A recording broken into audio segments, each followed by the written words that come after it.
Assalamualaikum warahmatullahi wabarakatuh. Bertemu lagi dengan Semula Formosa. Jadi kali ini sangat sedikit berbagi kisah atau berita atau cerita seputar TKI dan TKW di seluruh dunia.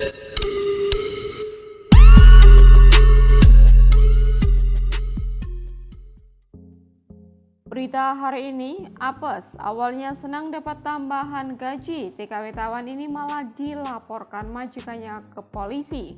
Berikut berita selengkapnya. Berita yang kedua viral, baru kerja 3 minggu TKW ini ditemukan menangis di pinggir jalan. Berikut berita selengkapnya. Oke guys, sekarang kita langsung bahas berita yang pertama. Diunggah dari salah satu akun Facebook Bu Fajar, jangan main-main dengan kerja di luar job. Berita hari ini, awalnya senang karena mendapatkan gaji lebih, namun beberapa hari kemudian Mbak TKW Tawan ini malah dilaporkan ke polisi oleh majikannya. Nah, di sini saya tidak menyebut nama ya, hanya pakai inisial saja.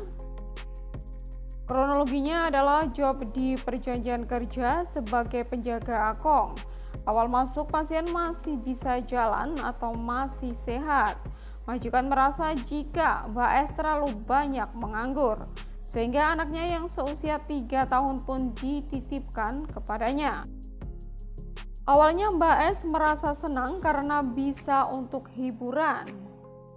Hingga pada saatnya waktu perpanjangan kontrak, Mbak S pun ditambah 2.500 per bulan atau sekitar 1,3 juta rupiah.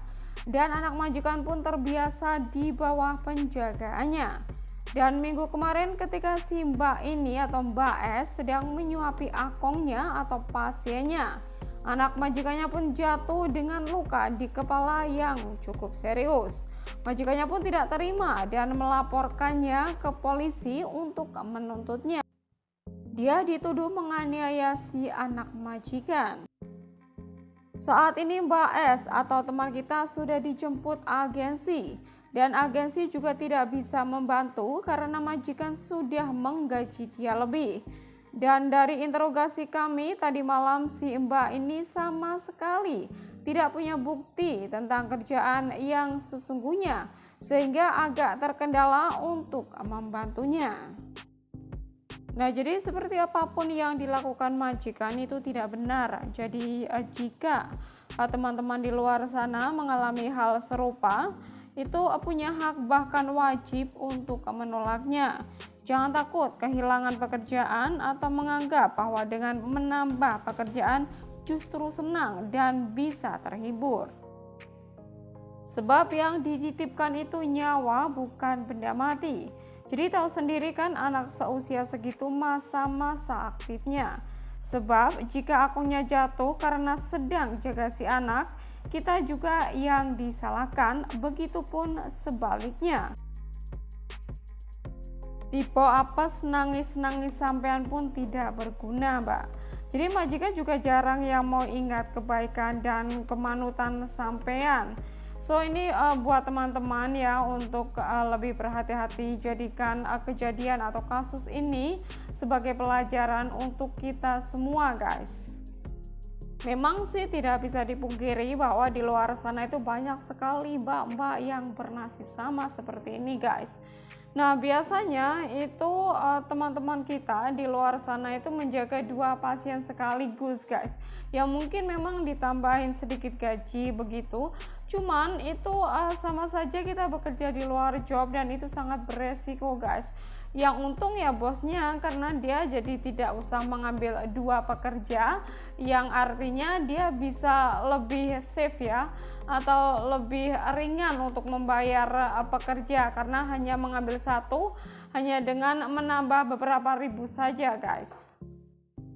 Nah, jadi awalnya Mbak S ini bekerja di salah satu majikan dengan job menjaga akong atau lansia, guys. Namun karena yang dijaga itu masih sehat gitu ya, akhirnya si majikan itu tidak mau rugi, guys, dan disuruh menjaga anaknya yang berusia 3 tahun. Awalnya Mbak S merasa senang begitu ya, karena bisa menghibur dikala dia sedang boring gitu atau suntuk. Namun pada suatu hari, yaitu tepatnya minggu kemarin, pas Mbak S ini sedang menyuapi si Akongnya, itu tiba-tiba anak majikannya itu terjatuh guys, dan kepalanya kebetulan cedera atau luka yang cukup serius.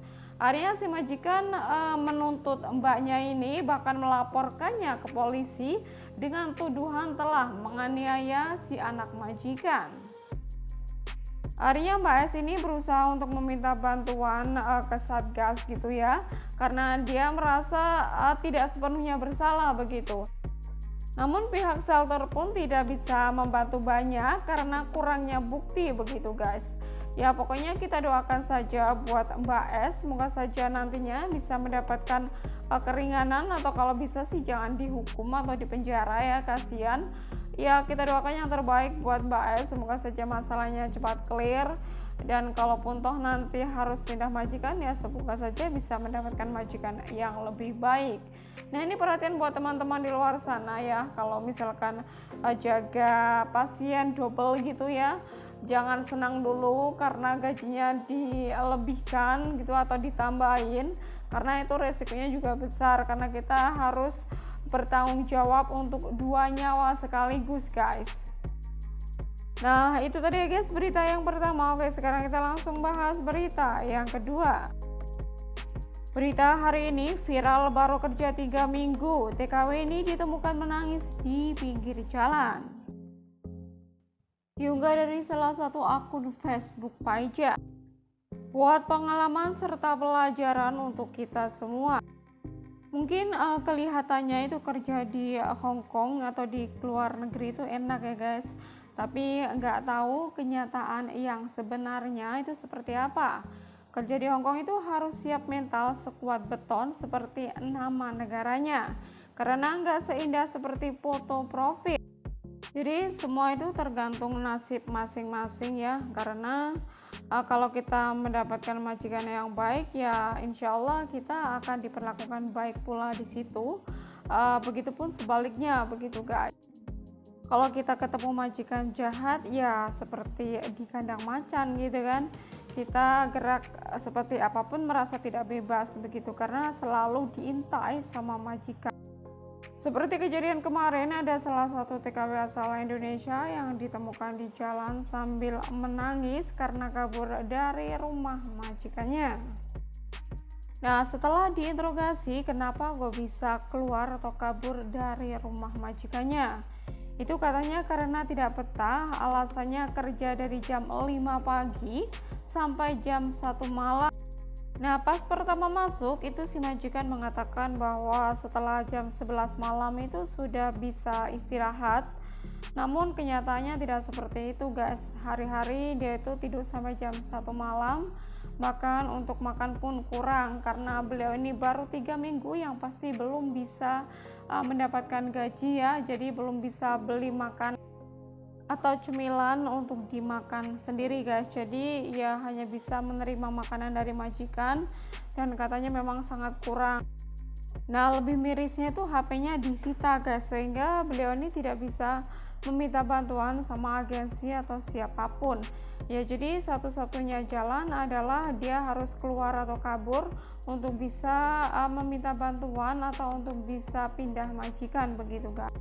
Nah menurut pengakuan beliau ini baru pertama kali ke Hong Kong, namun beliau juga sudah pernah bekerja di Taiwan guys.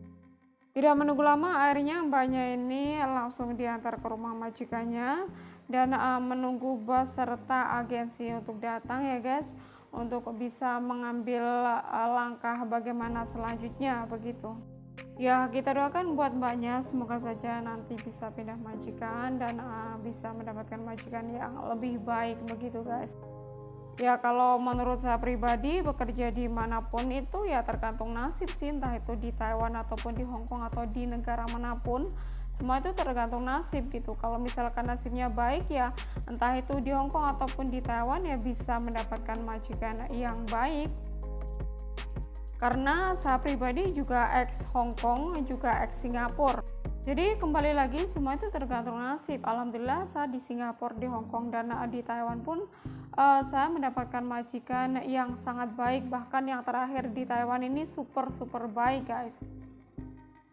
Ya sekiranya hanya itu ya, saya doakan buat teman-teman di luar sana ya, khususnya para TKI dan TKW dimanapun berada, semoga saja selalu dalam lindungan Allah Subhanahu Wa Taala, diberikan panjang umur, kesehatan, rezeki yang berkah, dan diberikan kelancaran dalam mengais rezeki di sini, mendapatkan majikan yang baik, dan semoga saja kita bisa sukses guys, dan dapat pulang dengan selamat sampai ke rumah dan berkumpul kembali dengan keluarga tercinta.